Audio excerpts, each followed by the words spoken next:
So in today's video, I'm going to talk about a drill, and this is a drill that I would strongly recommend that you really do. And what's also going to be happening on the channel moving forward is a slight pivoting point. So what I've always done on the channel, those of you that have been subscribed for a while, I've always talked about different options in the golf swing.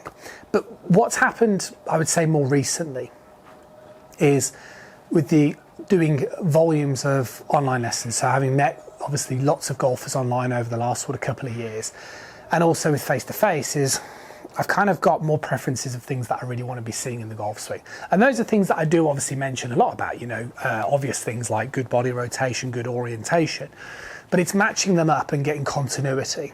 And I think it will benefit a lot of you now moving forward. And the way the channel will hopefully progress is looking more at students, different levels of golfers, and documenting hopefully their progression on the channel. A little bit of mine as well when I do get the time. I don't get a huge amount of time to do it, but sort of low, mid and high handicap golfers, and sort of just seeing hopefully their progress as I have been seeing, again, like I say, with students I've been working with, and then answering a lot of the questions that you guys might have about that as well.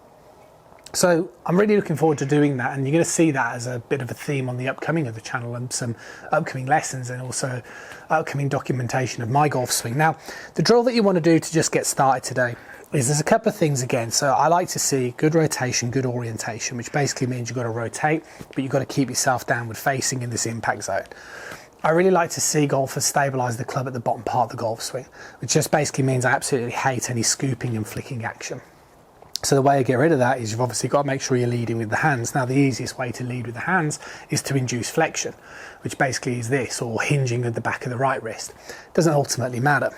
Now, from this type of set of position as you normally are, you just want to basically take the club back with just a pure hinge. You can then recoil the club back a little bit further, and then you basically just want to hit the golf ball maintaining the hinge. And the reason for that is, look, if I hold the club here and I just hinge the back of the club, the wrist a little bit, if I now open up my body and go a little downward facing, I can get the club on the back of the ball.